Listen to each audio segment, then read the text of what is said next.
అందరికీ నమస్తే.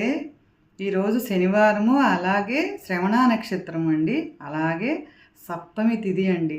చక్కగా అన్నీ కలిసొచ్చిన రోజు కదండి. శ్రవణ నక్షత్రము వెంకటేశ్వర స్వామి యొక్క నక్షత్రం కూడా కదండి అయింది. ఏంటంటే ఈరోజు స్వామికి మంచిగా హారతిస్తే చాలా బాగుంటుందండి. ఇంకోటి ఏంటంటే ఆయన అలంకార ప్రియుడు కదండి. చక్కగా ఏంటంటే ఇప్పుడు మల్లెపూల సీజన్ కాబట్టి స్వామికి మంచిగా వాసన వచ్చే పూలతోటి అర్చన చేసి ఆయనకి ముత్యాల హారతిస్తే చాలా మంచిదంటండి. ఇవాళ ముత్యాలు అంటే అందరి దగ్గర ఉండవు కాబట్టి కర్పూరంతో అయినా హారతి ఇవ్వచ్చండి.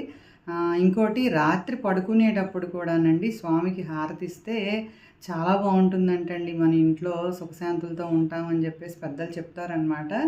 ఇంకోటి ఏంటంటేనండి, హారతి విశేషం ఏంటంటే తరిగొండ వెంగమాంబ అండి.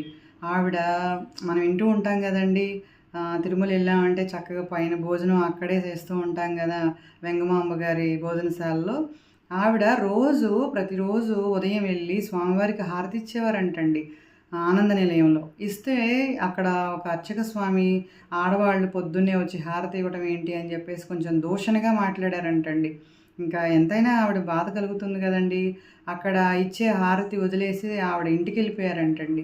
అయితే స్వామికి సాయంత్రాలు ఊరేగింపు చేస్తారు కదండి. ఊరేగింపు చేసినప్పుడు అండి తరిగొండ వెంగమాంబ గారి ఇంటికి వెళ్ళేటప్పటికి స్వామి అక్కడ ఆగిపోయారంటండి. పల్లకి మూవ్ అవ్వట్లేదంట. ఏంటి పల్లకి మూవ్ అవ్వట్లేదని చెప్పేసి అంటే ఇంకా ఎవరికో స్వామి కొంచెం వాళ్ళ మాటల ద్వారా వినిపించారంటండి. వెంగమాంబ నాకు హారతి ఇస్తే నేను ఇక్కడి నుంచి మూవ్ అవుతాను అని చెప్పేసి చెప్పారటండి. అప్పుడు ఆవిడ ఇంటికి వెళ్ళి అడిగితే ఇంకా ఆవిడ వచ్చి స్వామి నా మీద నీకు దయ కలిగిందా అని చెప్పేసి ఆవిడ వచ్చి హారతి ఇచ్చారంటండి. హారతి ఇస్తే ఇవ్వగానే పల్లకి అంతా కదిలిందంటండి. ప్రతిరోజు కూడా అలాగా ఆ వెంగమాంబ గారి ఇంటి దగ్గర కంపల్సరీ హారతి ఇస్తారటండి. అంటే స్వామికి హారతి అంటే అంత ఇష్టం అటండి. నిజంగా మనం కూడా అలా హారతి ఇచ్చి స్వామి దయ పొందుతామండి. ఏంటంటే రాత్రిపూట కూడా ఇస్తే చాలా మంచిదంటండి. ఇంకో చిన్న టిప్ అండి, ఏంటంటే మనం కొబ్బరికాయలు కొంటాం కదండి దేవుడికి కొట్టుకోవడానికి అని చెప్పేసి 2-3 కొని పెట్టుకుంటాం కదా. ఈ వేసవకాలం కాబట్టి ఎక్కువ పైనంతా పగిలిపోయినట్టు అయిపోయి లోపలంతా పాడైపోతాయండి. వాటర్ కూడా ఒక్కొక్కసారి ఇంకిపోతాయి అన్నమాట. అయ్యో కొబ్బరికాయలు పాడైపోయినాయి అనిపిస్తుంది కదా. అవి ఏం చేస్తారంటేనండి, బయట పెట్టుకోకుండా లోపల ఫ్రిడ్జ్లో పెట్టుకోండి.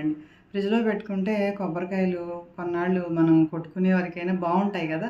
కొబ్బరికాయ పాడైందంటే అయ్యో మనమేం చూసుకోకుండా కొట్టేస్తామండి, అయ్యో కుళ్ళిపోయిందని బాధ కలుగుతుంది కదా. తప్పకుండా ప్రయత్నం చేయండి. ఈ వీడియో నచ్చితే తప్పకుండా లైక్ చేయండి. Thank you.